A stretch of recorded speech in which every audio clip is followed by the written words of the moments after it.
Perlu kita sadari bahwa tidak semua orang muslim di dunia mendapatkan kesempatan bertemu kembali dengan bulan yang agung ini. Semoga kita bisa menjadikan Ramadan tahun ini menjadi Ramadan yang lebih baik dan lebih berkualitas dibandingkan dengan Ramadan-Ramadan yang telah lalu. Salah satu cara membuat Ramadan kita berkualitas adalah dengan membaca dan mempelajari Al-Quran. Banyak hadis yang telah menceritakan betapa besar keutamaan membaca dan mempelajari Al-Quran, terlebih di bulan suci Ramadan saat ini. Berikut ini adalah beberapa keutamaan membaca dan mempelajari Al-Quran. 1. Menjadi manusia yang paling baik dan utama di mata Allah. Sebaik-baik kalian adalah orang yang belajar Al-Quran dan mengajarkannya. Hadis riwayat Bukhari.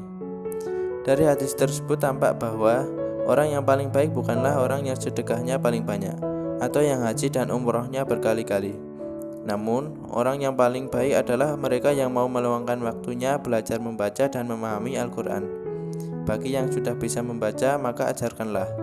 Begitu mulianya membaca dan mempelajari Al-Quran sampai Nabi SAW bersabda, "Sebaik-baiknya ibadah umatku adalah membaca Al-Quran." Hadis riwayat Al-Baihaqi. 2. Membaca satu huruf bernilai 10 kebaikan. Rasulullah bersabda, "Barang siapa yang membaca satu huruf dari Al-Quran, maka ia akan mendapatkan 10 kebaikan."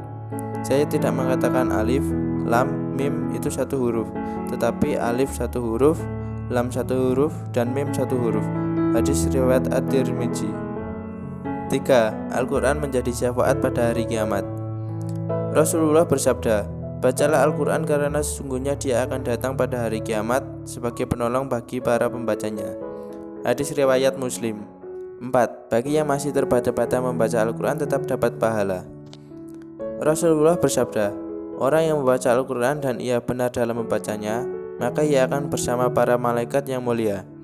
Dan orang yang membaca Al-Quran dengan terbata-bata karena kesusahan, maka ia akan mendapatkan 2 pahala." Hadis riwayat muttafaqun alaih. 5. Mendapatkan rahmat, ketenangan batin, dan namanya viral di langit. Tidak semata-mata berkumpul satu kaum di rumah Allah yang dibacakan di dalamnya kitabullah dan difahami maknanya, kecuali malaikat turun akan diberikan rahmat, diberikan ketenangan batin, dan nama-nama orang itu disebut-sebut oleh penduduk langit. Hadis riwayat Muslim. 6. Mendapatkan balasan terbaik dari Allah. Siapa saja yang disebutkan oleh membaca Al-Quran hingga tak sempat zikir yang lain kepadaku dan meminta kepadaku, maka aku akan memberikan balasan terbaik orang-orang yang meminta. Ingatlah keutamaan Al-Quran atas kalimat-kalimat lain seperti keutamaan Allah atas makhluknya. Hadis riwayat Al-Baihaqi. Demikianlah beberapa keutamaan membaca dan mempelajari Al-Quran. Semoga uraian singkat tadi menjadikan kita semakin bersemangat dan semakin termotivasi lagi untuk membaca dan mempelajari Al-Quran.